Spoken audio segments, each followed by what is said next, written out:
I ain't surprised. I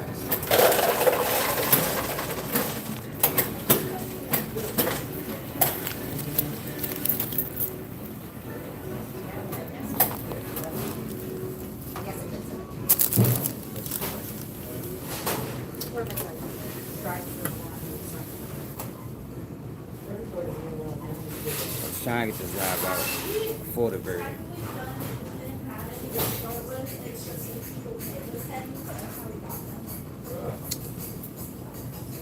What's up, Shalon? Sean, what it do, man? Where you been at, man?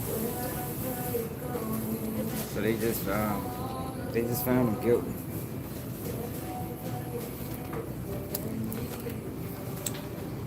Quickest, I was gonna say this earlier. This gonna be the quickest verdict in history. Oh, he's in Towson. God damn it, man! It's not a Towson, man. Waiting them people, man. They probably deliberated for an hour.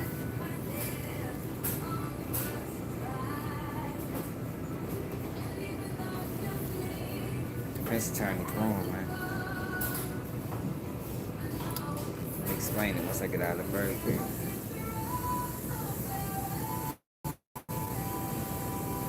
Told y'all they'd do that, man. You gotta be careful about these lawyers, man. I'm trying to tell you. They'll send you to the wolves.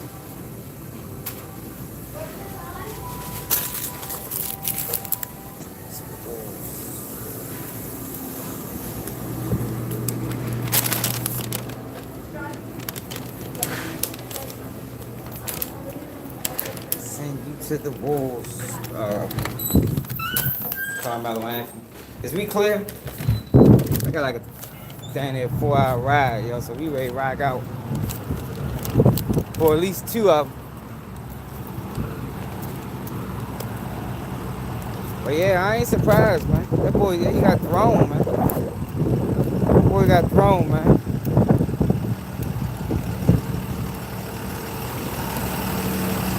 Ain't about it being that deep. You need to foul. Immediately foul.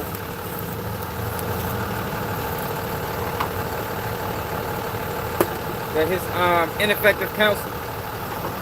That counsel is ineffective, man. Counsel is ineffective as a bitch. You heard me? I'm gonna let it play. Hold on. Ineffective counsel is what he need to. Is what his people need to be doing now. That lawyer didn't fight for him, man. And it's crazy because all that money his family gave the lawyer, he ain't fight for him. Yo, based off the evidence, it wasn't no other verdict they could find. Yo, they didn't put a defense on at all. They didn't refute the narrative. Like, yo, that was the fucking lynch job, man. And mind you, what he did wasn't self-defense, but it wasn't first-degree murder either. They just found this boy guilty on first-degree murder charge. Yo, that carry a life sentence, 5 to 99 years.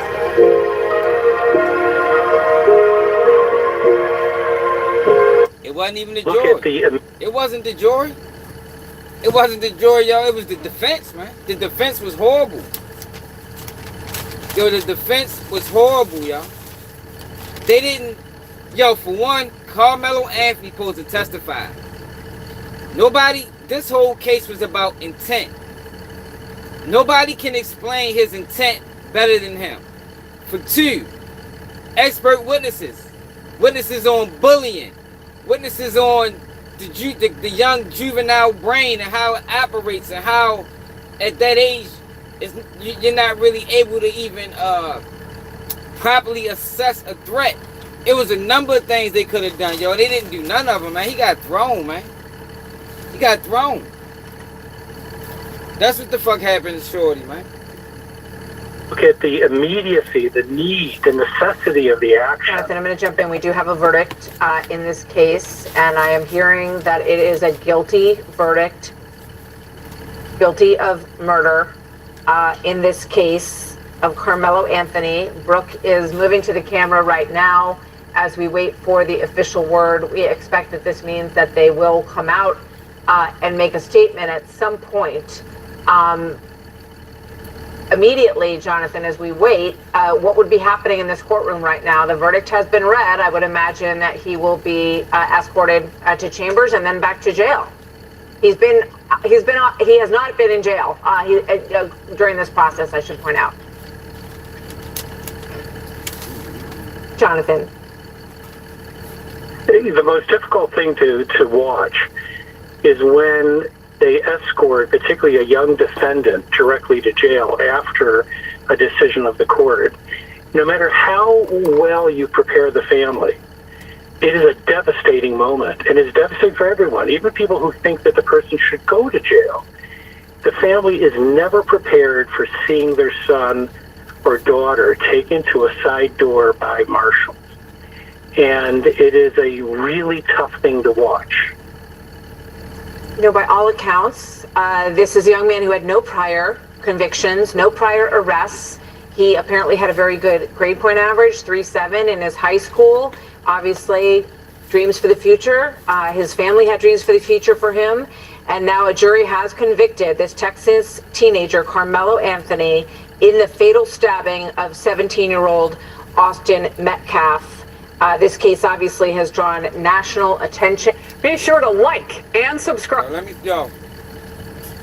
It wasn't self-defense, y'all. It wasn't self-defense.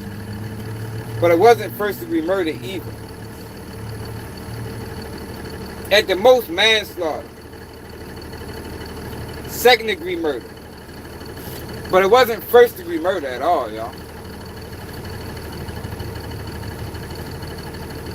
It just was poorly, the defense, the defense called 5 witnesses. All 5 witnesses said that Karmelo instigated the situation. How the fuck can he instigate a situation that was brought to him? Like, it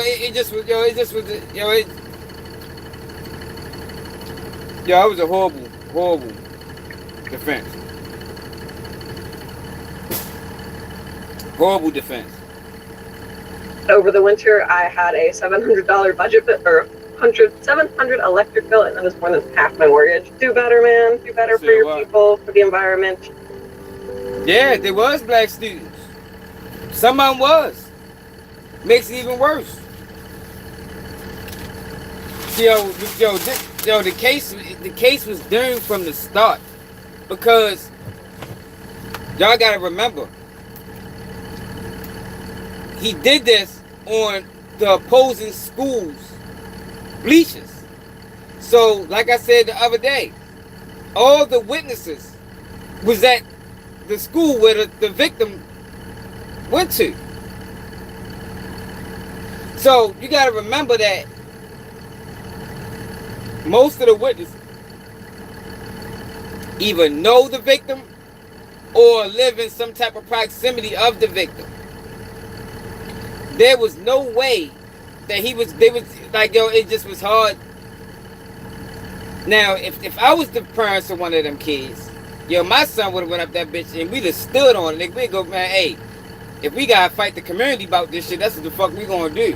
But we not gonna be bullied into pushing a lie. Because that's what they did, they pushed the lie. You had black kids and white kids going on the stand saying that he instigated a situation that was brought to him. Like, how is that even possible, y'all? He was minding his business. You even had the black kid who he was over there talking to. He went over there talking to this kid, and this kid testified that I ain't know him like that. Even though it's pictures that these boys was hanging out. In the last 4 months, they've been hanging out. They went to double dates together. They was over the boy's grandmother house together. Like, yo, what kind of... Whoever's raising that boy is a bitch. Straight up. As a black man, raising a black son with a mixed woman, you are a bitch ass nigga, y'all. And this is just a prime example of uppity black people thinking that they gotta side with the motherfucking white man in order to be accepted. That's what that shows. Cause ain't nowhere as a black man, and my son witnessed a stabbing, and we know the whole racial dynamic that go along with it. My son ain't getting on no stand saying that the white boy ain't do nothing wrong and the black boy the aggressor. Man, fuck no, son. We ain't doing that. We'll die with this shit. Fuck you mean? We ain't doing that shit, son. We ain't doing that.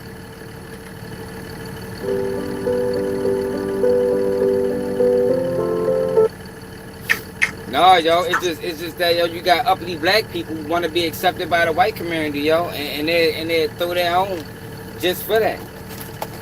That's what this is. That's what this showed. And then, like I said, the defense did a horrible job. Horrible job, y'all. He might get back on the appeal on ineffective counsel.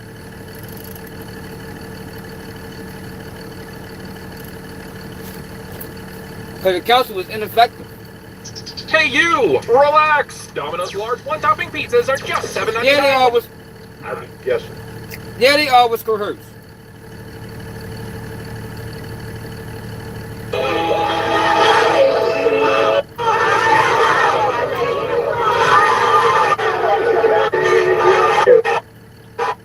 Which is why he had a knife with him.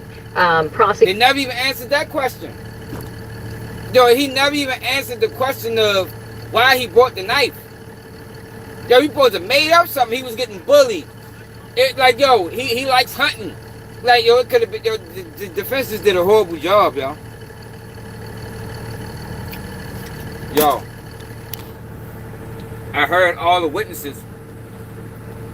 Yo, hey CJ, how can you, if I approach you, CJ, and I say, yo, you gotta move.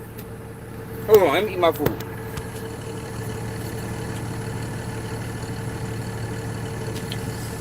Hey CJ, if I approach you and tell you you gotta move,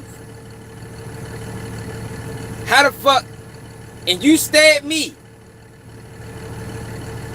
how the fuck how are you the aggressor? Like, what are you talking about? Yo, why people, yo, what? That's the shit that be killing me with, yo, people so fucking ignorant and stupid. If I approach you, CJ, you that's laughing, and I tell you, you gotta fucking move, you can't be over here, how are you the aggressor? And you stab me for it. How are you the aggressor? Mind you, I'm 50 pounds heavier than you. You 5'9", I'm 6'1". Now, I'm the ringleader of telling you you gotta move. All the kids around you is telling you you gotta move. And you say, yo, I ain't going nowhere. How are you the aggressor, y'all? That's why I heard all the witnesses, and that's my assessment. Because that's bullshit. The fuck, you can't use your own brain? That's bogus, y'all. Yes, I heard all the witnesses that all go to the same school, that all gotta live in the same neighborhood, that all know the same people. Yeah, I heard all the witnesses. Yeah, I did. And me being an adult that understands situations, I'm smart enough to say, yo, that shit don't make sense. Are you not? CJ?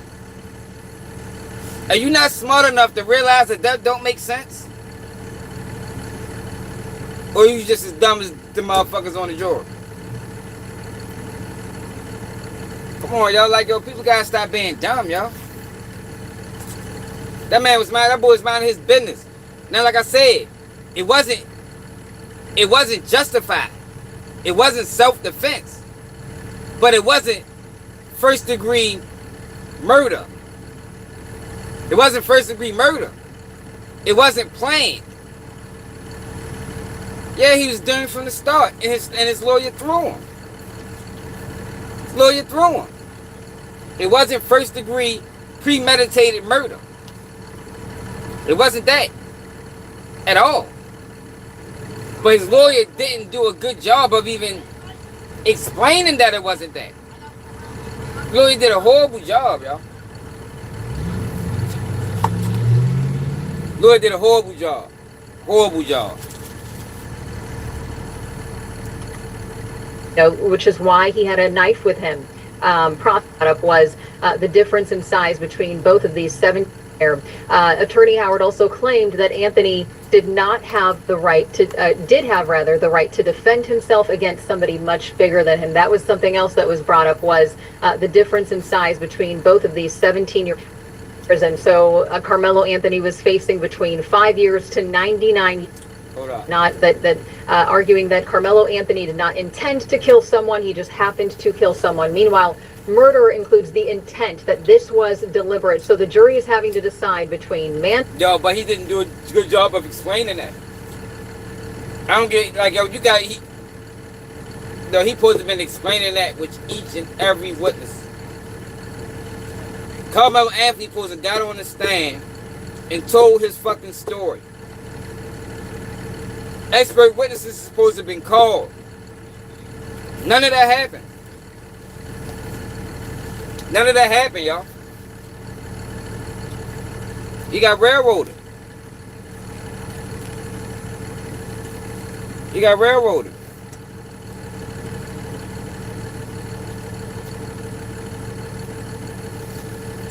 A chip-tooth Anthony. That's sad, yo. Racism be fucking y'all up, yo. It's sad a motherfucker a person can be that racist that they just. I guess racism. You put racism on the same level as like hate, jealousy, envy, clout chasing. I think we need to throw racism. I think we need to throw racism on that level, because racism doesn't allow people to use common sense. It don't. Like the hate that people have for another group of people, another race of people, it doesn't allow them to have common sense. You got people that's saying that Cyrus Belton should have been killed. And it's just racism, y'all. I'm not being racist, y'all. Like I said, I can admit that it wasn't self-defense. Based off the testimony, I can admit it wasn't self-defense. But I can't go as far as say it was first-degree premeditated murder either. Fuck no. No, I can't say that. That's crazy that anybody can say that.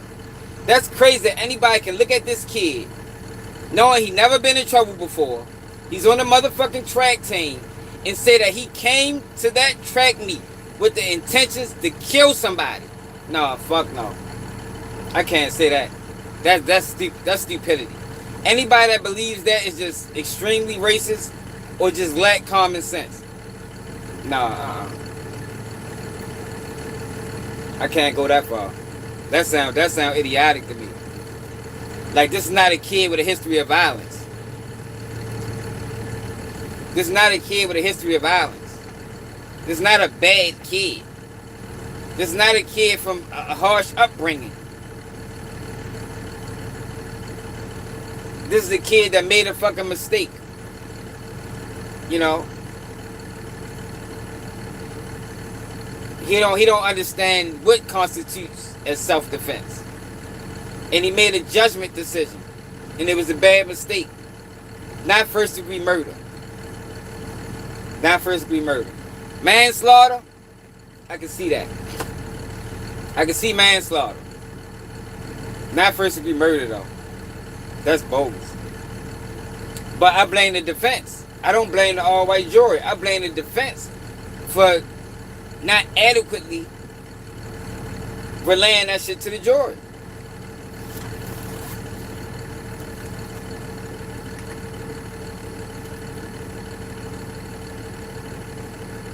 Yeah, hell yeah. I agree. But not first degree murder, though. I said that when it first happened, he should do some time for that. I said it when it first happened. Because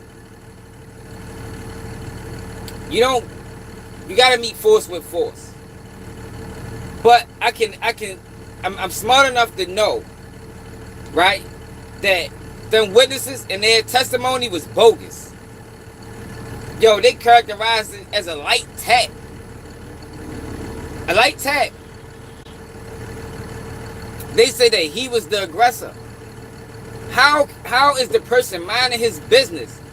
At that point, fuck it, I should be the aggressor.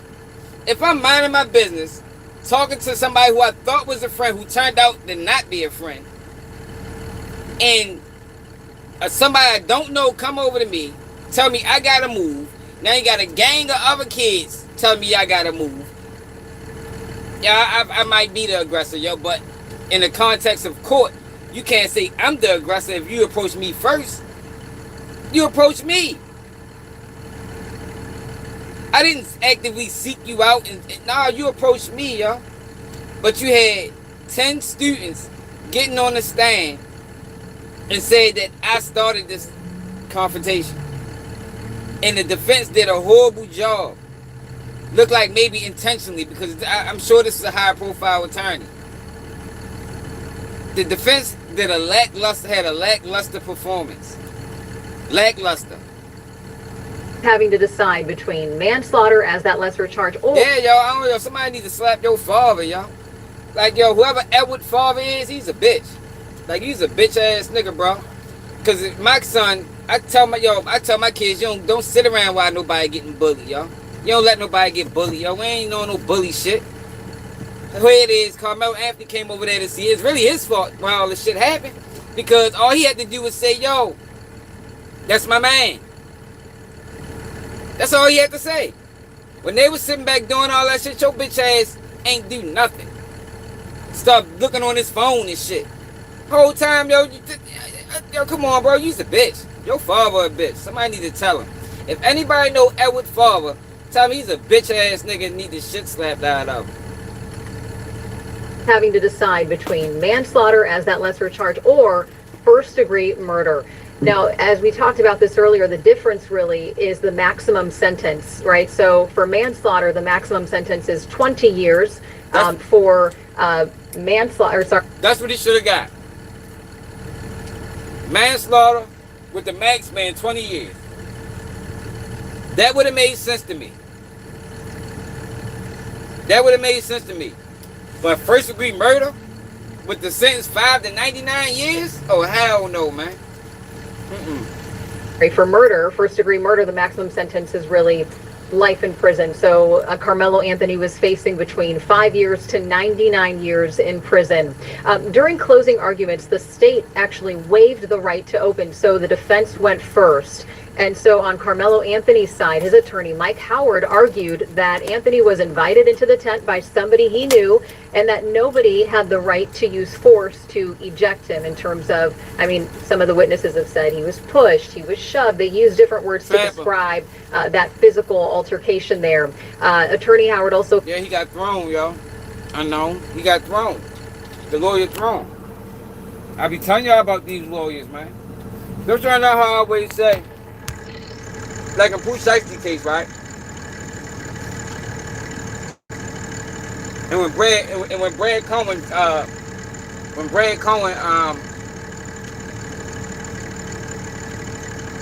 what you want to call it, stepped down, right? I said that was a good move for him, you know, because you want to get a lawyer that's from that state. Now, in this situation, they should have got an outside attorney. And the reason why they should have got an outside attorney is because of the political pressure that this case brought. You want to get an attorney that don't have to deal with these prosecutors day to day. They don't have to deal with these judges day to day. They should not have got a Dallas attorney for this case. They shouldn't have got a Dallas attorney for this case. They should have got an out-of-state attorney that would have went in that bitch and left out and never to be seen again. But by them getting a Dallas attorney, this guy has to worry about going back into these courtrooms.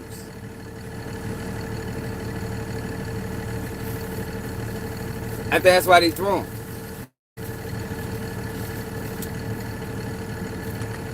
there. Attorney Howard also claimed that Anthony did have the right to defend himself against somebody much bigger than him. That was something else that was brought up, was the difference in size between both of these 17-year-old boys. But prosecutor Bill Worski, he argued that Anthony showed up with a mindset that, which is why he had a knife with him.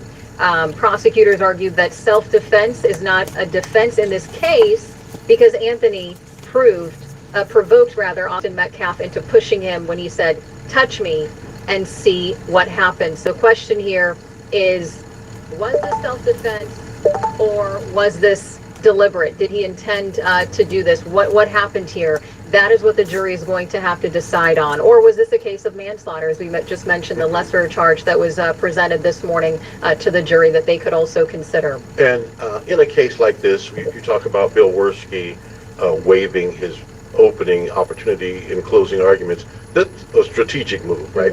Prosecutors, because the burden of proof is on the state, they get to open, the defense makes its close, and then they get to rebut that, to have the last word. He wanted to stack all of his time.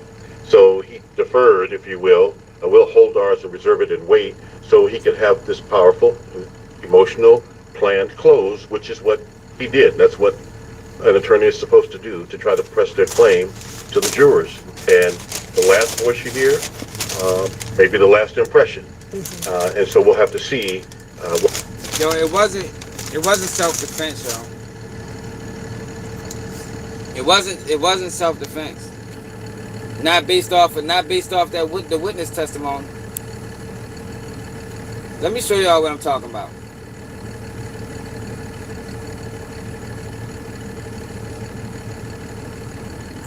Yo, the defense wasn't objecting.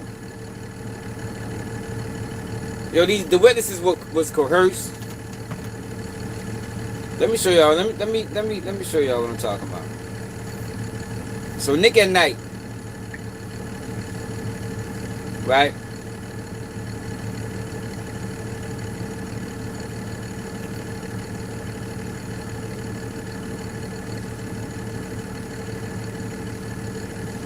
Let me show y'all the video that she did, and it had me like, damn. So listen to these witnesses' accounts of the story.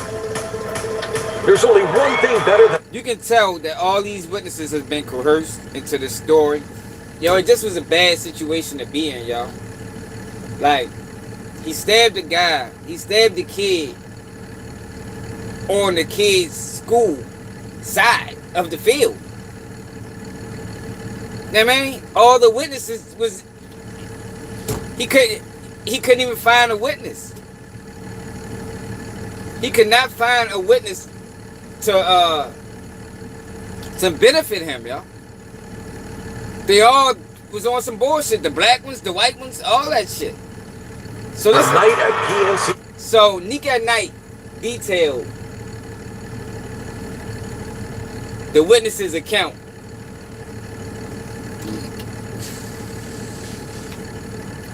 of the situation. And listen to it. If it was her first, push was this? Was it a heavy push? Was it a light push? All right, listen to it. Who's you? But now she ready to go through the 10 witnesses that got on the stand for the prosecution. Now he couldn't even find a witness that painted him as the victim. Like, I knew he was gonna get found guilty at the hand. That's like, I'm not surprised. I'm just upset that his counsel was ineffective.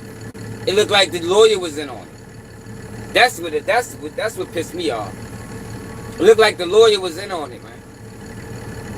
I know his family had to have been sitting back like, yo, what the fuck is this? Like, what are you doing? Object.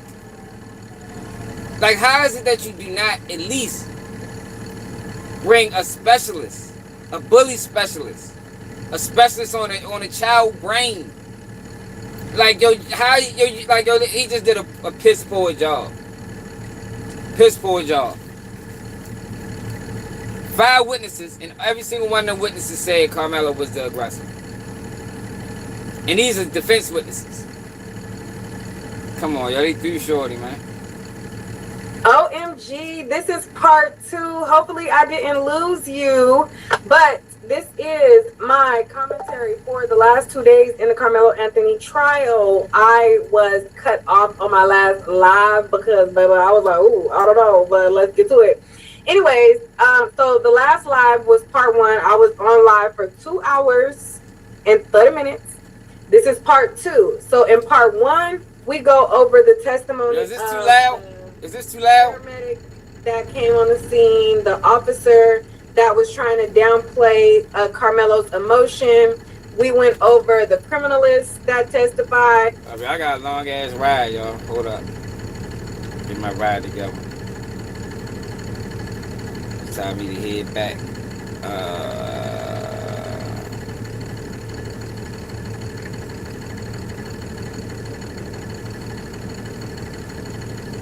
3 hours and 19 minutes.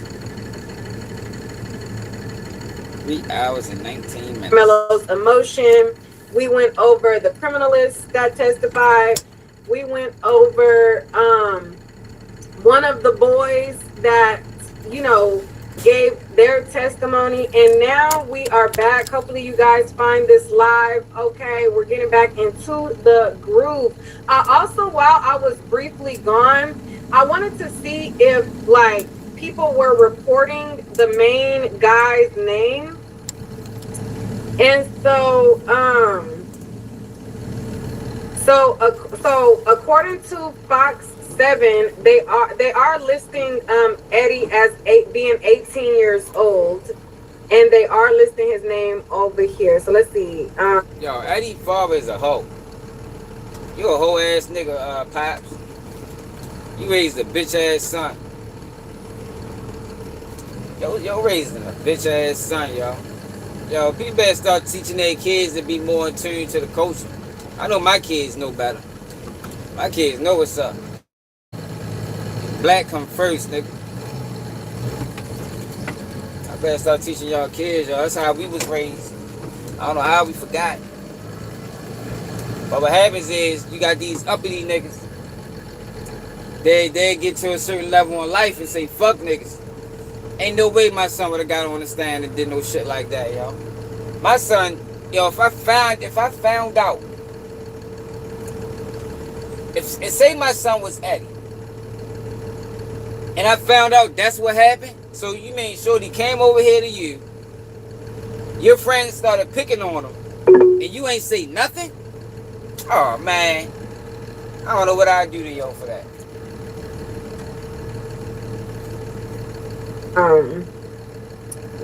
16-year-old athlete, and they put... Listen to him. Listen. So these are the witnesses, and this is why I say he was going to get found guilty. Well, I say he was going to get found guilty before this. All I needed to know was that all the witnesses came from the one kid's school. After that, it wasn't nothing else. It was nothing else to it. They gotta live in that neighborhood, man. Some of them gotta go back to that school. You think they was gonna be able to testify in Carmelo defense then go back to school? Man, fuck no. An all-white school for the black kids. No, yo, they wasn't gonna be able to do that. This case gonna get overturned on appeal. On appeal, this case should get overturned. For a number of reasons. For a number of reasons. All the witnesses was coerced, and the main reason is ineffective counsel. Counsel is ineffective, y'all. Like, one of the worst lawyering I heard since we've been covering cases on YouTube. And we done covered a whole bunch of cases, like 30 of them bitches. I see that.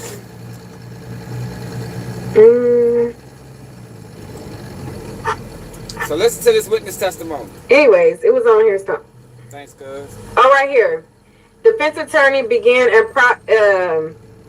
examining Eddie Parra. So on Fox 7, we see that they're listing him, they're naming him, so I can name him. I was like, oh my God, like, was I supposed to say Eddie? Okay, Eddie, we can say Eddie. We're back.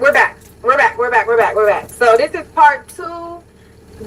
Make sure y'all share the video. Make sure y'all share everything. This is part 2.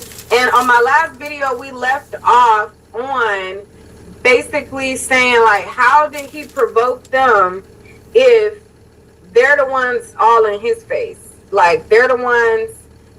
Part one is up. If they're the ones all in his face, how is he provoking them? Part one is up, you guys. So let's get to it. So, but the next people that I go over. Okay, well, y'all probably don't know the names of the other kids, so y'all won't mess me up. But y'all was messing me up by constantly putting his name in the chat. But I'm like, okay, if they put the name in the chat, they must know it. But anyways, okay, boom. Let's get back into it. So, okay, so he said that Melo was trying to escalate the situation and trying to provoke Austin into maybe starting a fight. Austin was calm, and then he started to get aggressive. He said that Karmelo was provoking. He said Austin leaned in and Karmelo stabbed him. The knife came from the backpack and Karmelo. How is the kid that got pressed provoking another kid? Like, yo, that makes zero sense to me. If I was a juror, I'm like, yo, how the fuck? Like, you couldn't sell me that theory. You got approached, but you the aggressor? Hey, the fuck? Should he have not? If he was, should he have not been the aggressor? After a dude he didn't know approached him for no fucking reason. Now, I'm not saying that would justify the murder, but what I'm saying, it wouldn't justify first degree at all. The lap, he had his hands in his backpack. He thought it was a bluff. And then this is when they started using the buzzwords. They said, why did you think that he was bluffing? So they're basically asking this witness, when Karmelo put his hands in his bag to insinuate, like, you know, don't come over here and F around and find out.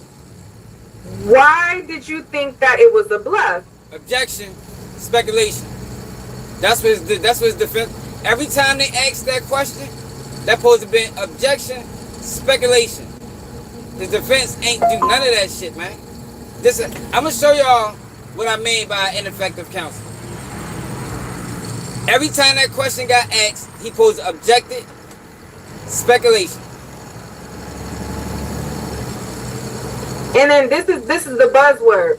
We live in a safe area, and they don't see anything like that. And then so they said that he heard the knife fall because he just heard like a clunk. And Karmelo jumps out the tent and runs a little. Austin, while Karmelo was like running, Austin like revealed that he had got stabbed. He lifted up his shirt and then he fell down the bleachers onto his back. Then lifted up his shirt. That, you know, there was a bloody stain, and it says he was thinking like, I gotta get up and see what happened. And he pulled out his phone and he called the ambulance. And they wanted to know, like, okay, so what kind of push was this? Was it a heavy push? Was it a light push? You know, like, what was it? And then he says, it was a light shove or a hard shove. I'd objected to that too. Because how the fuck can you tell? How can you tell what kind of push it was? I mean, who are you to say it was a light or heavy push? That's why I come out and supposed to testify. He's the only one that can testify as to his mind state and how he felt during that time. It's just the defense did a horrible job, yo. Like, horrible job. Like, I get him an F. Probably one of the worst defenses I've seen since I've been on YouTube covering cases. Horrible job. I would say it was in between. Hunter was at the bottom of the tent and not involved with any of this, and nobody ganged up on Karmelo or anything. He went to the bottom of the bleachers and ran onto the track when he left. He says that he called 911 while following Karmelo, and then he hung up with 911, and then he went to his bus and called his mom. Then a police got him and got him to the field for an interview. Shows where it happened and where he sat on the bleachers. He was close enough he could have reached out and touched either Melo or Austin. And then they played his 911 call.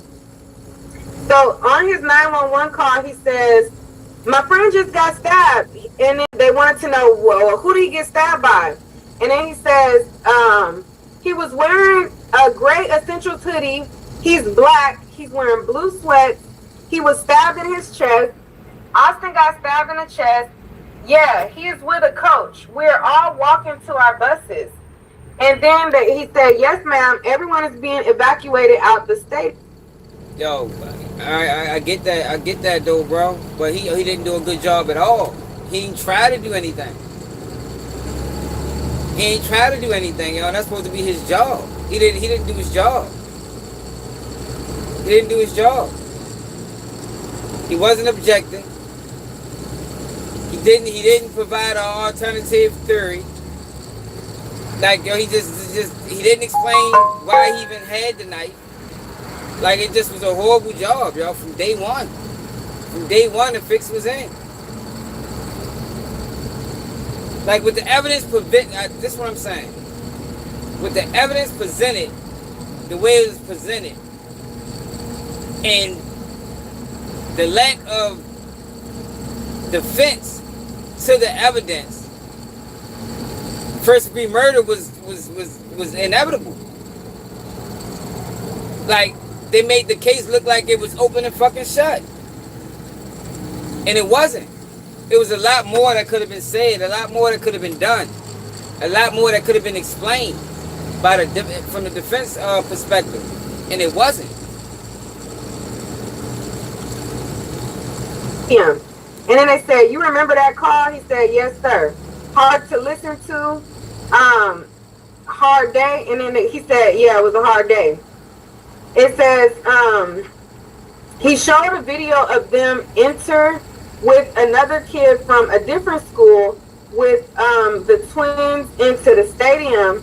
And then it showed a picture of him and his friend following Karmelo out. So they showed like a freeze frame of the surveillance where they were like running after Karmelo and walking him out. It says, did Melo... Hold on, let me see something.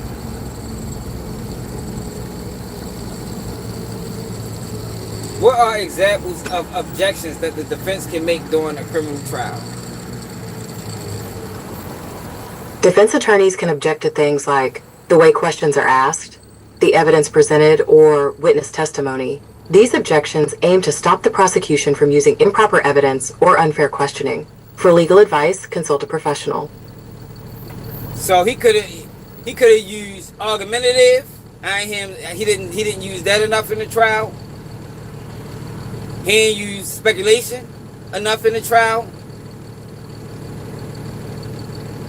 He didn't use vague or ambiguous enough in the trial. He just let these kids talk, man. Karmelo and walking him out. It says, did Melo tell... He could have been being bullied. Could have been being bullied. Could have been being bullied. He could have brought witnesses in that said he was being bullied by white kids. Like, it's a lot of things he could have done, man. He didn't do any of that. He could have said he hunts. He didn't even know he had the knife. You know? He could have said anything, yo. It don't even gotta be truthful. It's just about creating doubt. He didn't do any of that. He just let him talk.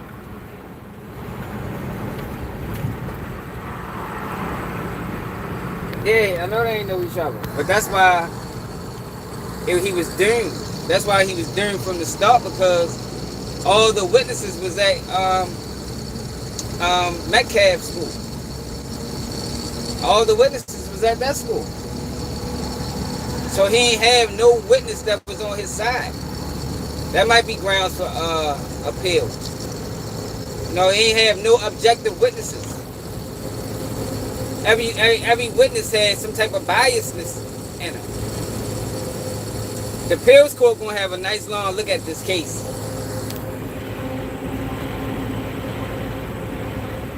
Yup, he could have said that. It's a pocket knife. Track runners use it for cleats. Could have said a whole bunch of shit, man. Said nothing. Said nothing. He could have brought a motherfucking he could have brought a track expert and asked him, you know, is this knife standard? You know, do track athletes carry these sometimes? You know, to get the dirt out there, cleats. Like, he ain't do none of that. It was a piss poor defense. Like, piss poor. Austin, what he would have to do to get him to leave the tent. He said, only thing I remember, he said, is touch me and find out. And then they wanted to know, do you see Karmelo in court? So when they're doing this testimony, it was right after they had played the 911 call of the student calling to report that, you know, that their friend just got stabbed. Now, when they played that 911 call that the teammate had did, I noticed that the Metcalf family was crying.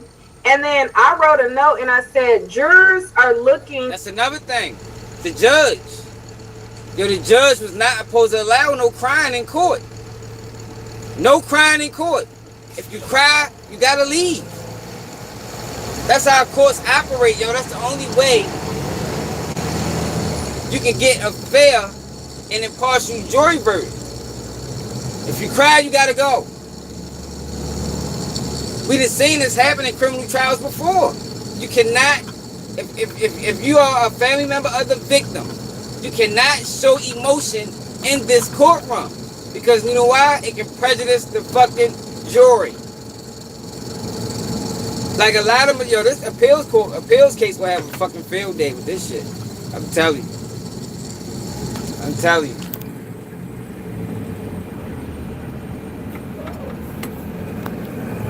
I'm just saying, he could have said anything. It ain't gotta be truthful. All you trying to do is create doubt, bro. At the Metcalfs while they're crying. Because they was like looking over and looking at them while they're crying. Look, the jury is watching. It says the jury is watching the family cry. The judge supposed to stop that. The judge supposed to stop that. It's not allowed in court. It's not allowed in court. So it says, who was the one who was provoking? They said Karmelo was provoking.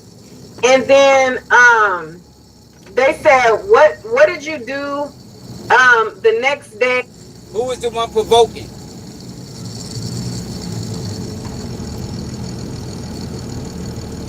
Argumentative. Objection, Your Honor, argumentative. That's what the defense was supposed to have been doing, man. Objection, Your Honor, argumentative.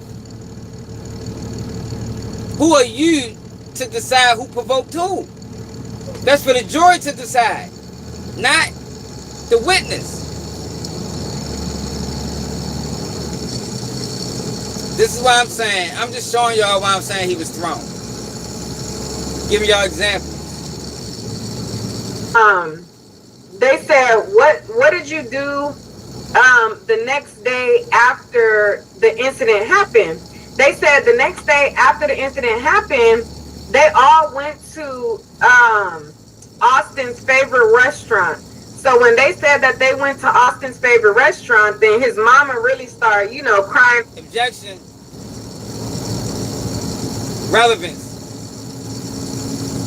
You follow what I'm saying? Objection. Relevance. Why the fuck is it relevant? What did they do after the stabbing? The defense attorney didn't object to none of this shit. Relevance, Your Honor. He should have let me represent him. I did a better job than this fuckboy. Or whatever. And the jurors was like looking and observing. And then it was time for cross by the defense. It says, you were asked if one of the students can go under the tent, and you said probably not. It says, our coach wouldn't like it. They might be able to walk by, but coach says, no, don't let anyone in our tent. And then they wanted to know, okay, so where was Melo sitting in your tent? He said that Melo was sitting outside of the tent. So they had a tent, and then according to this witness, Melo was outside of the tent. Okay? So then they showed him this big diagram of the stadium blown up. And then he says that Melo and Eddie were both sitting outside of the tent. And then they said, if he was outside of the tent, then what's the problem? And the guy said, well, I guess it was just he was in the relative area. You remember him not even being in the tent. You pretty sure of that? He says, Hunter stayed more at the bottom, and Austin was more toward. I don't know where they use their money. I don't know where they use that money. You know, that shit could be rumored. I don't know. I think they should have hired an out-of-town attorney due to the political climate. You know, due to the racial component. I think that lawyer was scared to prosecute that case and really give it a good shot. But I'm telling y'all what's going to happen. This case is going to get appealed. He's going to get another trial. Watch. This case is going to get appealed, and he's going to get another trial. The lawyer did a horrible job, yo. Like, horrible, and I think it was intentional. Because how am I able to call out these objections and the lawyer ain't? I ain't no motherfucking lawyer. How am I able to see that this lawyer should have been objecting to certain portions of the testimony, and the lawyer wasn't able to do that in real time? This is a high-paid, high-profile attorney.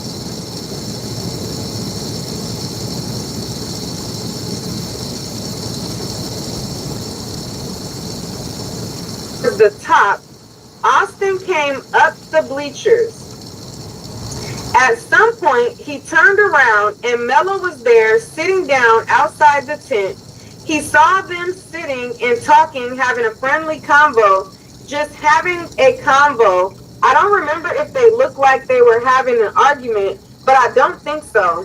The first person to talk to Melo, somebody said, we shouldn't have people over here. He said, my name is Melo. He was asked to leave, and then he got upset. Then they wanted to know if Eddie said anything, like, okay. I got one black mile, I got 3 hours to drive. I got 3 hours to motherfucking drive. Man, hit that like button, subscribe to the channel if you new. We need like 10 more subscribers to get to 28,000. Karmelo, did Eddie say anything? Did he say, like, this is my friend, y'all, you know what I mean, or anything? Did he say anything? They said Eddie didn't say nothing. So, mind you, Karmelo, at this point, Karmelo and Eddie done hung out several times. You get what I'm saying? So, Eddie clearly was a buster. Like, a little twerk. How do you say? Not a little twerk, but a little, what's the T word I'm looking for? Like a little twerk, he was a little buster. You've been kicking it with this boy. Y'all been cool. Y'all ain't had no bad vibes. Y'all ain't had no argument. He come dap you up, and then people talking to him sideways, and you don't even open up your mouth enough. Like, you don't have the cojones. A little twerk. Yeah, there we go. Like, you don't even have the cojones to tell your friends, this is my friend, or this is such and such girlfriend, boyfriend, or, you know, whatever, like, oh, this is my cousin boyfriend. Because the girl that Karmelo dates, he called her his cousin. So scary. There you go. Little scary little twerp. You chilling with this boy, y'all got all these pictures, y'all doing family functions, and then people are pressing him, and you don't even have the balls to say, like, chill, this is my cousin's boyfriend. Half the students didn't even know that Eddie and him was cool like that, because Eddie just sitting there while they pressing him, and he know dang well the only reason why he over there is because he was coming to talk to him. Yeah, Eddie a bitch. Somebody know Eddie father, yo. So somebody please relay this message. Hey, yo, niggas think you a bitch, Pops. You ain't raising your son correctly. Motherfucker really need to slap you for real. Like, yo, that's fucked up, y'all. It's Eddie's fault all this shit happened. Eddie could have ended that shit. All he had to do was say something. All Eddie had to do was say, yo, that's my friend, yo, chill out on him, yo. Oh, yo, chill, I got it. Like, yo, Karmelo, yo, can you know, they on some bullshit, bro. I'll holler at you later or something. You feel me? Something that simple could have avoided all of this shit. Metcalf still be alive. Karmelo be going to college. All this shit could have been avoided if Eddie Father would have raised a stand-up young man instead of a bitch. I blame Eddie Father for all this shit. With friends like that or associates like that, who need enemies?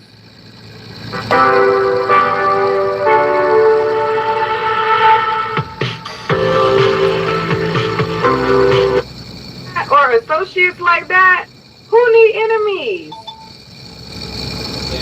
Somebody said peer pressure and trying to fit in. I mean, I get it. Like, there's peer pressure and then there's busters. Eddie Father, a hoe. Hoe ass nigga. Leaving a hoe ass son. And then there's busters. I don't know. Like, I don't know, like the way that I'm raising my daughter, I'm just like trying to raise her with integrity. Like, I can't see somebody going to say hi to my daughter at school, and my daughter just barely turned 13.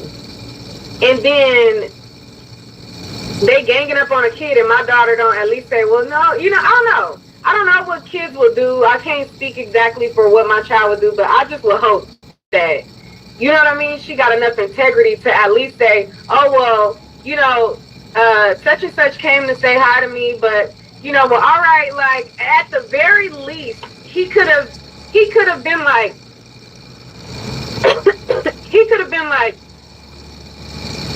when they start asking him, like, oh, who are you and who, he could have been like, all right, or like de-escalated it. He could have de-escalated it, but instead he escalated it. He act like he was recording it with his phone. He was laughing. He was joining in on them, calling his bluff like a little punk. Like, yeah, shorty a sucker. Damn, Pops. People don't be raising their kids with no morals no more. That's crazy, bro.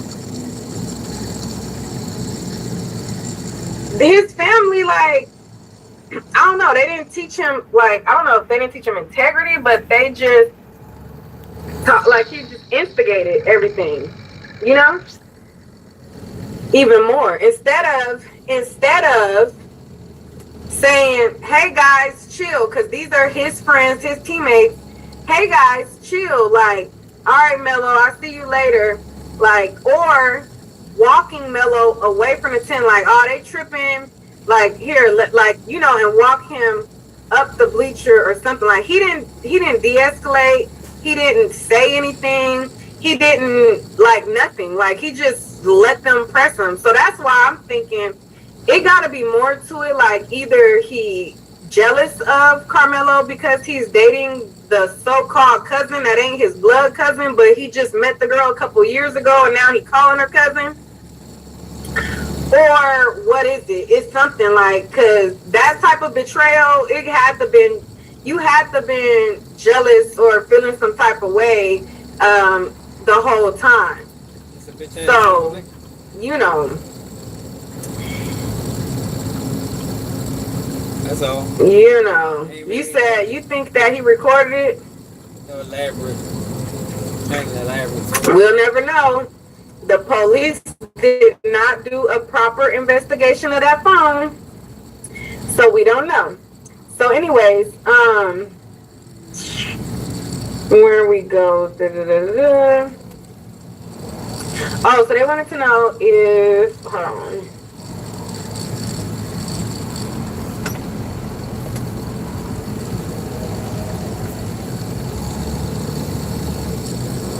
Okay, so they was like, okay, so while they getting into it, how long did it go for? They said it go for a couple of minutes. Austin stood up. When people asked him to leave and he wouldn't, Melo was sitting down and Austin stood up. See, yo, what happened is Karmelo thought they probably was going to jump him. Man. You got all these kids, and the defense didn't do a good job of even,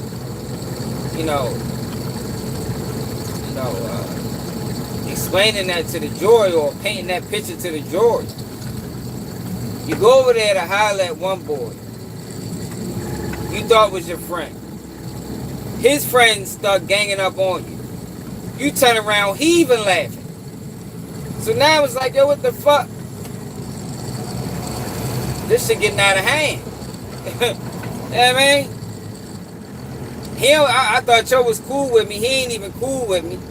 Now him and his friends is over here clowning me, talking about I need to leave. Then you got this big 6'1", 220-pound boy putting his hands on me. He reacted wrongly. But it wasn't first degree murder though. It wasn't first degree murder. And it's a damn shame that that's what he was charged with and that's what he was found guilty on. Because the defense attorneys didn't do a good job of explaining to the jury that it wasn't first degree murder. But I'm playing this so y'all can hear these questions that the witnesses are being asked and listen to their responses so you can see why I say he got thrown. Because it should have been a lot of objections in this testimony and there wasn't any. There wasn't any. He literally just let them talk. They said, he might have also said, make me leave after touch me and find out. Because they're like, okay, so what all did Karmelo say? And he's like, well, he probably said, make me leave. But he didn't do.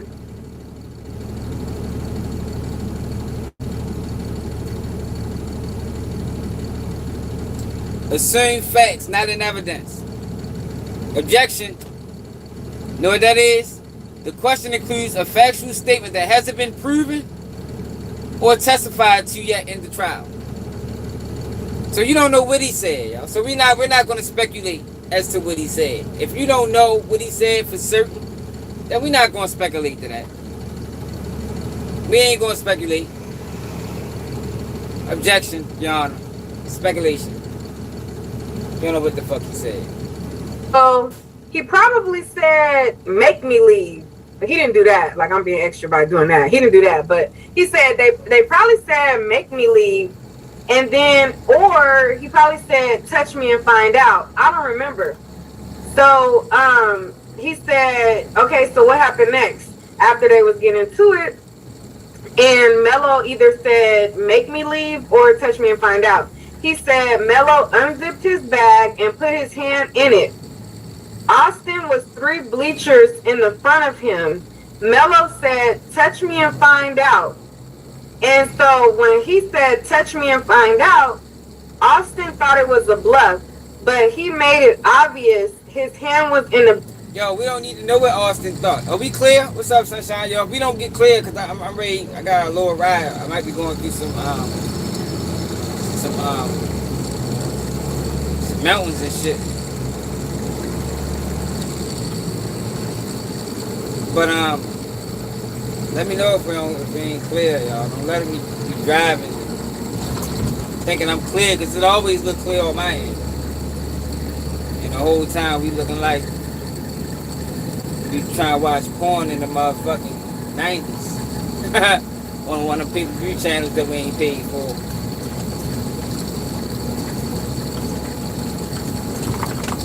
Find out. And so when he said, touch me and find out, Austin thought it was a bluff, but he made... Yeah. Objection. Speculation. How the fuck is you gonna say what Austin thought? It's a speculation, man. Objection. Even if they got overruled, it would have at least been on the record. That's the whole point of objections. Just to get it on the record. Just so the appeals court have a guideline or a playbook of things and rulings they need to look at. But if you're not objecting to nothing, you just making the job harder. How you gonna say what? Are you Austin Metcalf? Are you Austin Metcalf? How the fuck you gonna say what Austin thought? And as a lawyer, how'd you allow that to get put on record? That shit is crazy, man. Horrible attorney work. Horrible. He need to be disbarred for this performance. It is obvious his hand was in the backpack, but but he took it as like it could have been a threat or it could have been a warning. Some boys said they don't think he got anything in the bag. Austin said, we are from Frisco. You don't have anything in there.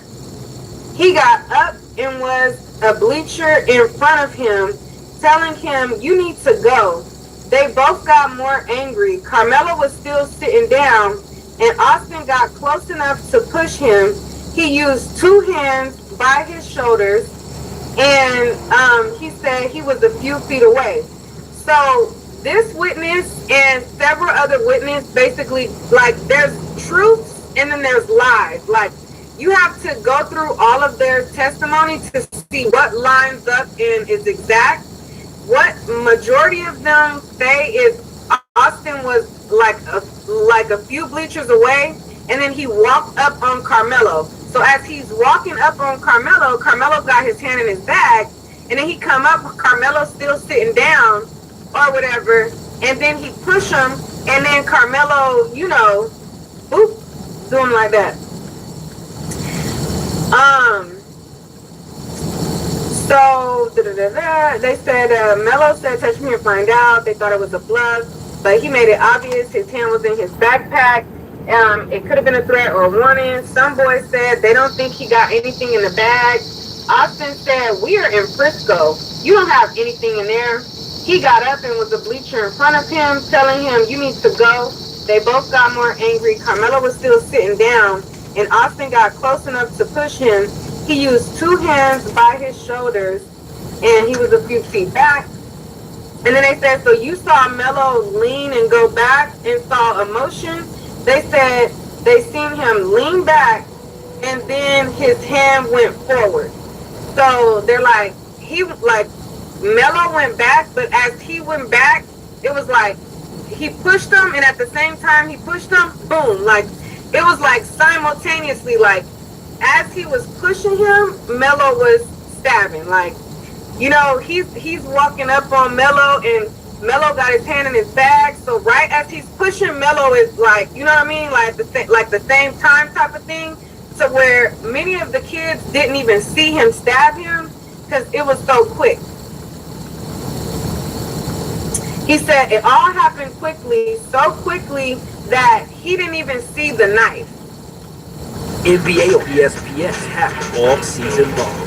24/7 coverage with the best of the best. Didn't even see the knife. All right, so the next witness is a black kid. He's 18 years old, Jalen. And he's the class of 2026. He's off to college in the fall. He graduated from Memorial. They were like, oh, point out your dad in the back. And then the prosecution made his dad stand up. So each of the kids who testified or barely adults, they would all get one parent to kind of chaperone them while they kind of testify and sit in the back. So when the parents would come, they would make the parents like, you know, wave, or, you know, out of all the parents, like they was making them wave and stuff. I don't understand why was that even accepted. They only did that for the black parents.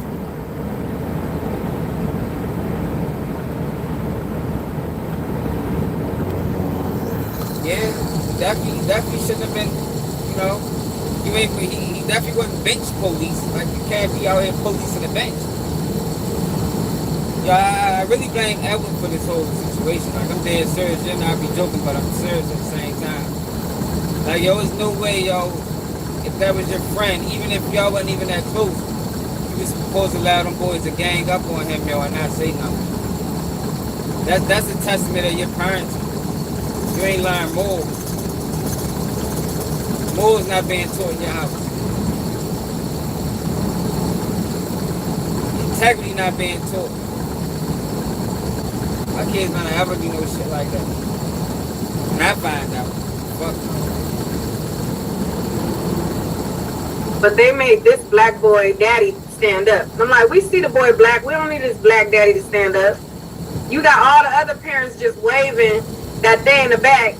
But this was like show them that this is a black kid. I don't know if that's what his purpose was, but it was.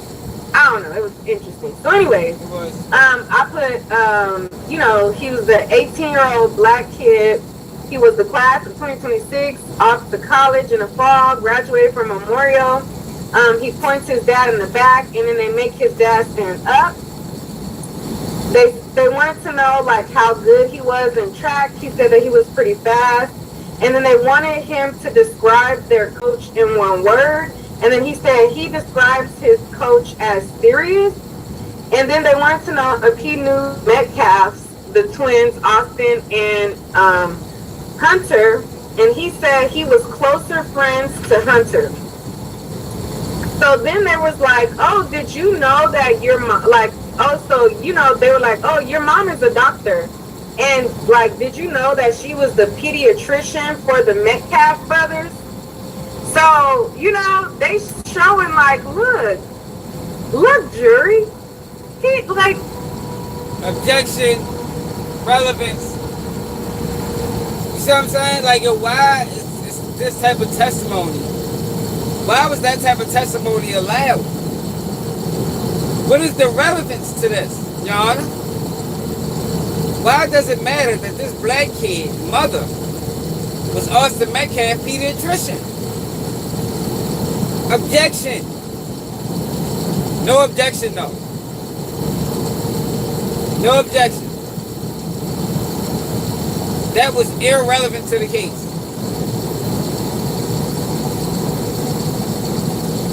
Shit is crazy. They're not racist. Look, like, he's black, his mom's a doctor, and, well, what do you know? Your mom is she was the pediatrician for the Metcalf brothers, right? Because, like, y'all ain't asked, like, none of these other kids what they occupation, like, their parents' occupation, but he wanted to point out that this black kid, mama is black. If somebody said, is his mom black? Yeah, this kid was fully black. Like, he was all black. Like, he wasn't a mixed kid. He was all black.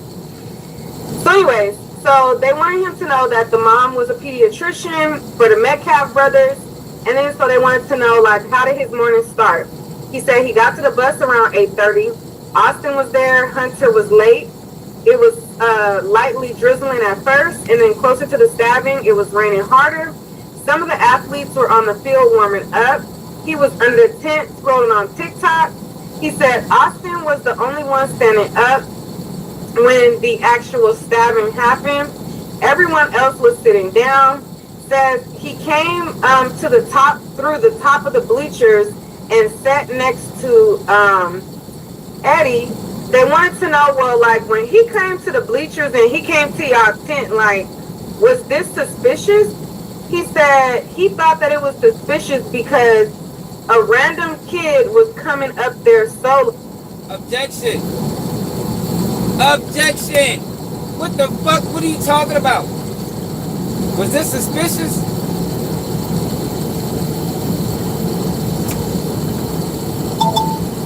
It's argumentative, yo. That's argumentative, and it assumes fact, not an evidence. And it's cause for speculation. Like, he could have objected to that on multiple different multiple different ways. Like, yo, why is the defense attorney sitting around listening to this shit and not objecting to none of it? Why? Because he fucking threw him. See, yo, a lot of people don't understand. Yo, lawyers will throw you, man. They will throw you. Inadequate counsel and all that. And I'm trying to tell you, yo. They'll tell you they can beat the case until they get paid and then tell you to cop out. I just don't know what I'm going to do. I don't know how I'm going to get over this evidence. The whole time they had the evidence, they've been had the evidence. The whole time they were telling you they can beat the shit. Karmelo got thrown to the wolves. That's what happened. That's what happened. And this is me saying that it wasn't self-defense, but it wasn't first-degree murder either. By a long shot, it wasn't first-degree murder. But that's what they found him guilty of. Because the defense didn't defend. The defense didn't defend at all. At all. Shit was horrible. Some kid was coming up there solo. They wanted to know what he was wearing. He was wearing an Essentials hoodie. Says it was suspicious and came out of nowhere. He didn't come with anybody, and he didn't have any friends or anyone. They said, you remember Eddie? He was to the right of Karmelo. You didn't see him talking? He says he was scrolling on his phone. So he didn't know that Karmelo even had friends over there. He don't know why he over there. He said a lot of people were asking why he under there. Then more people asked, did they know who he is? And Austin asked him to leave. Austin was just informing him he has to get out the tent. Nobody knows him. Melo wasn't budging.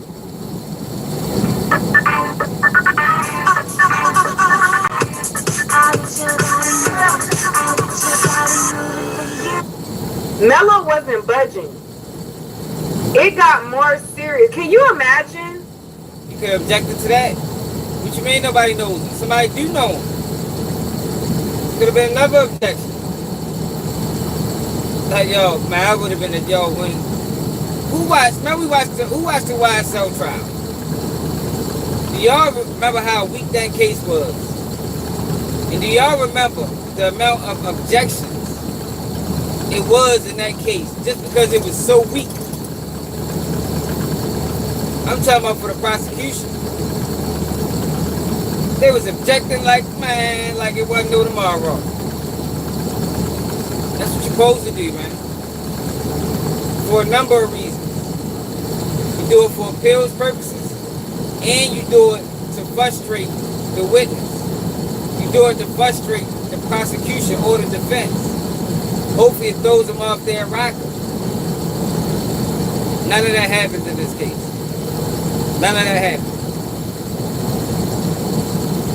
You came up to the tent to say hello to a boy that you have been hanging out with for the last 4 months, or even more than 4 months, right?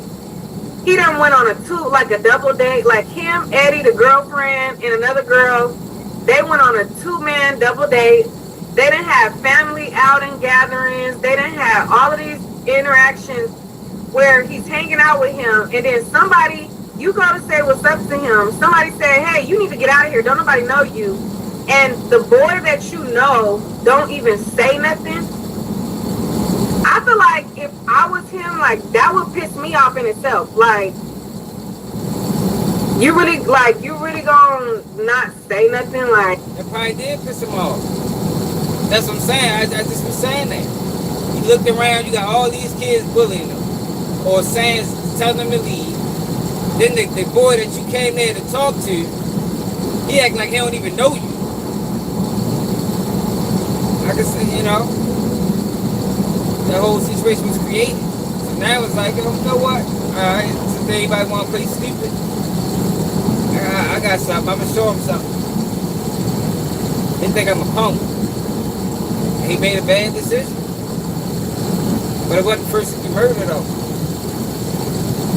It wasn't premeditated. It wasn't planned. It wasn't calculated. That shit crazy. it did, like, I feel like I'm like more of the principal type. Like, it's the principal for me. Like, that would have pissed me off. Like, Eddie would have pissed me smooth off, and then Austin talking to me, oh yeah. And then other people I should have stabbed Eddie motherfucking ass.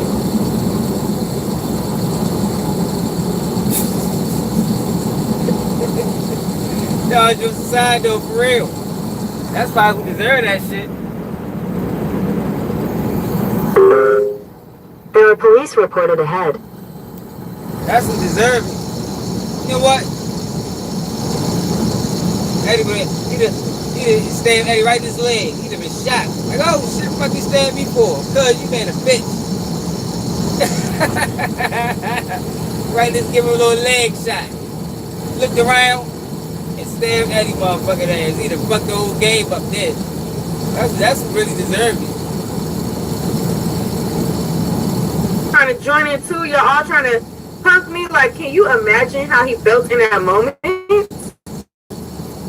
Like, please, like, and then you're bigger than me, and then the one that's the biggest out of everybody is coming to me, and then the one that I came to dap up, like, being sarcastic, like, oh yeah, you didn't have nothing in your bag, and pulling out the phone, trying to egg it on. Eddie, you are 18 years old, and you need to, I don't know what you need to do. It's already built. Like, I wouldn't even feel right. Like, I wouldn't even feel right in my heart to do somebody like that. I wouldn't even feel right doing that. Like, I don't know how. Part one is up, guys. Part one is up. I wouldn't even feel right doing somebody like that. That's crazy. Hold on, let me put a link to part 2 on part 1.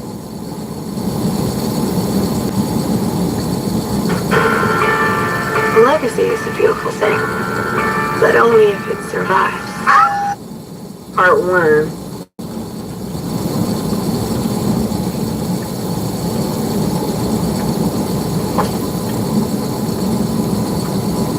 Hey, all Eddie had to do was vouch and say, nah, he cool. Like, I'll tell him to go or something like that. Somebody said, is Eddie black? Eddie to me looked mixed. Eddie's mom was in the court. She looked like Filipino, maybe?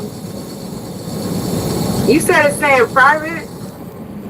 It's not private because people are leaving comments on it. You wouldn't be able to leave comments on it if it was private. Shout out to Steady Nash. Somebody just said, hear from Steady Nash. Shout out to Steady. Can't be shouting out Steady Nash. God damn. That's fucking over. To leave. Austin was just informing him he has to get out the tent, and nobody knows him. Mello wasn't budging. It got more serious. They kept going back and forth. Austin addressed his hand in his backpack, and that Mello was already knew what he was going to do in his body language. Objection. How are you speaking as like, yo, this is what I'm saying. Do y'all see what I'm saying now? Do y'all see what I'm saying?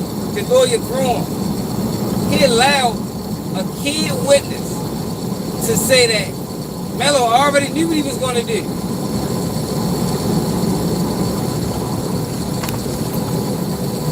Yo, is that like?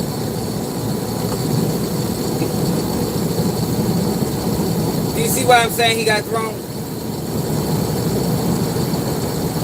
He allowed a witness to speak on the mind frame of his client. Yo, you can't do that. That's an easy objection and sustain. Easy. But nope, the defense allowed it. But so he was like, while Austin is confronting him, So Melo already knew what the jig was. He already knew that if you mess with me, I feel like in his mind he was thinking on a one-on-one he felt like he was gonna lose, and the only up he had was, you know what I mean? It's a sad situation. Let's see. So he said he wasn't, but y'all speak clear, y'all. I'm coming up on these mountains. Let me know if we start getting grainy and choppy. I'm be mad at myself if I look back at this live and we've been grainy and I've been saying that shit for the last 30 minutes. Let me know if we clear now. I appreciate it, Kevin. Jen got more serious. They kept going back and forth. Austin addressed his hand in the backpack, and that Melo he already knew what he was going to do in his body language. Nobody was worried about him and his hand in his bag. And Austin said, "You have nothing in your bag. You're from Frisco." And we all laughed. Can you imagine? A group of football players they trying to punk you. You telling them, like, don't come up on me, like, I'm not, like, you better leave me alone. And y'all taunting him, talking about, you ain't got nothing in your bag. You from Frisco. Also trying to enforce that he's a punk, he's a buster. Like, boy, you're a little punk. Like, they didn't say that he was a little punk, but that's basically what they were saying by saying, you ain't got nothing in your bag, you from Frisco. And so he's sitting there like, don't fuck around and play with me, like, leave me alone type. And he says that after that they all laughed. So now he coming at me sideways, he's talking crap to me, he's significantly bigger than me. It's a whole bunch of boys in front of me, and then they're thinking it's funny and they're laughing. And then you got Eddie that's pulling out his phone and acting like he's recording. He said, and that's where I feel like that was one of those buzzwords. We didn't think he had nothing in his bag. You're from Frisco, and we all laughed. Austin kept the same tone the whole time.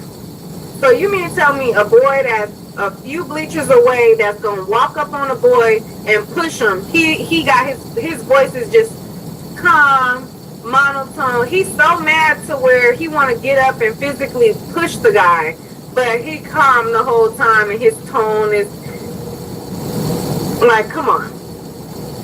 So it says, nobody was worried about him. He didn't got nothing in his bag. He said Austin kept the same tone the whole time, just telling him to leave the tent. Austin was a leader. And then so they wanted to know what was Hunter doing.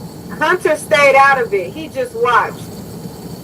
Austin grabbed Melo's hoodie and pushed him enough to get him up out of his seat, but not to seriously hurt him.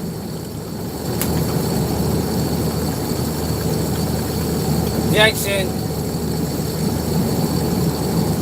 How you know what Austin? How do you know? How do you know? I mean, how can you say he pushed him enough to get him out? Do you know what Austin was thinking? Were you in Austin's mind?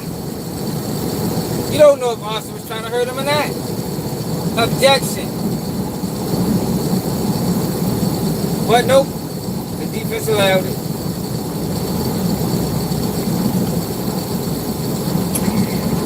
So you're gonna push me enough to get me out of my seat, but then try to downplay it as this like, oh, but it wasn't really like, yeah, he pushed him enough to get him up out his seat, but not to really hurt him though. He said he pushed him enough to get him up out of his seat, but not to seriously hurt him. And the push wasn't hard, but he didn't see the stabbing motion. It was so quick. He didn't know what happened. He saw him lift his shirt and the inside of the stabbing. Then they wanted to know, well, at this point, did Hunter get involved? He said Hunter didn't get involved. He was sitting to the left of Austin and below Mello, and all he remembers is just being in shock. After that, they went to the buses with Coach Ruiz. He said it didn't look like Austin was trying to pick a fight, but it looked like Mello was trying to pick a fight. Objection, yo. Objection, objection, objection. God damn. How you allow that as a defense attorney? How you allow that to get on record? How the fuck do you allow that to get on record? Listen to this again, y'all. Listen to what the defense attorney allowed this witness to say. Listen to this. Into the left of Austin and below Mello, and all he remembers is just being in shock. After that, they went to the buses with Coach Ruiz. He said it didn't look like Austin was trying to pick a fight, but it looked like Mello was trying to pick a fight. Yes. Austin was bleachers behind, like he was a few bleachers down. Karmelo is sitting down the whole time. He walks up on him and push him, but it didn't look like he was trying to get a time. It did look like he was trying to. And it appears that Karmelo was the one provoking him when Austin was the one that came at him sideways.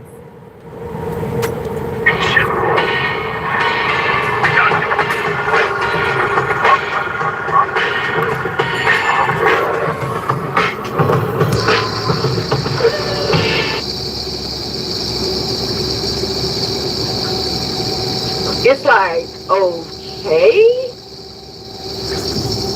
Make that make sense. Now, for me, it's like, okay. But to the media, they're like, oh, this proves that Karmelo was provoking him. Like, the kids said that Karmelo provoked them, so yep, he provoked them. And I don't give a damn what the kids say. That don't make logical sense.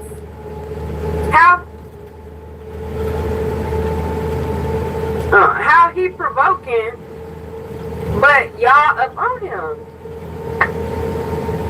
That's crazy. So anyways, if you guys are just tuning in, make sure to hit the like button. This is part 2. I went over a lot of details in part 1. This is a continuation of that live. So if you're on this live and you haven't seen the other live, go to part 1. And then once you finish with part 1, then come to part 2. We are breaking down everything in the Karmelo Anthony case and so much more. If you guys have not hit the like button, hit the like button. If you guys would like to donate to my social media travel fund, we are independent out here. It's Neek at Night Media. on the Cash App. We would greatly appreciate it so much. And let's continue. So, let's see. Okay, so he said it looked like Melo was trying to pick a fight. Melo did not look like he was unwilling to fight him. He was sitting the top right of the tent. Says the top of his backpack for Melo was open and he had his right hand in there. Nobody thought, oh, this is when they said another buzzword.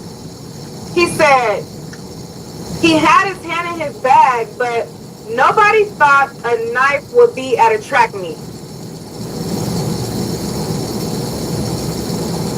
If he got his hand in his bag, anything could be up in there.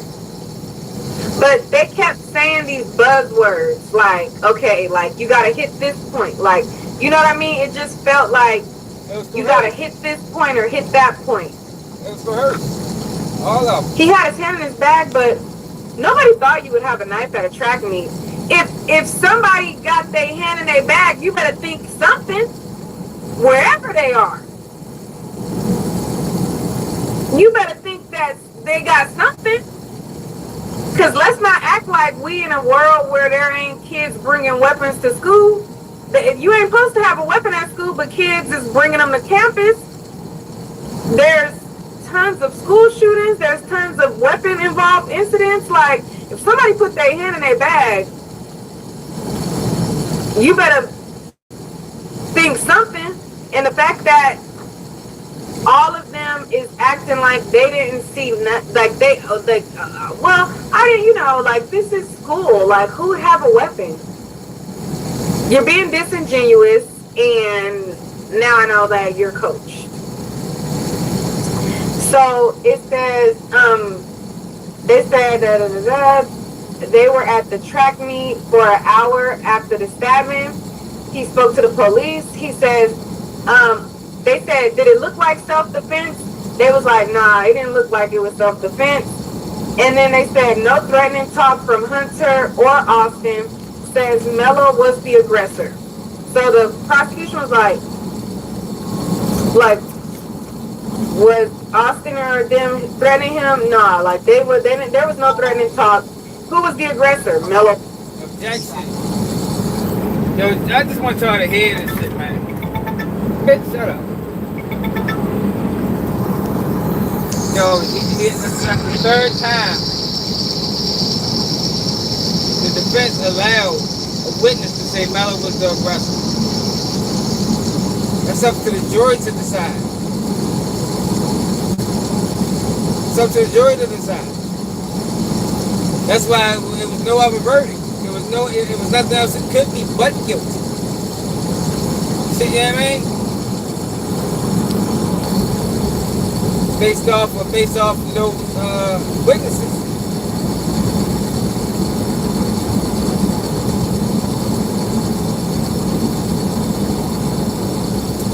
But let me focus on this road, man. I'm gonna go back live. When I get further down the road. I'm gonna try to. Make sure hit that like button, yo. I knew this was gonna happen. I guess next, see how much time he gonna catch. I don't think he deserved no more than 15 to 20 years, but I doubt that happened. I think manslaughter would have been an appropriate charge. I think this case is going to get appealed and win on the appeal. A lot was wrong with the judge. A lot was wrong with the defense. And it looked like the fix was in. Let me know how y'all feel about the comments.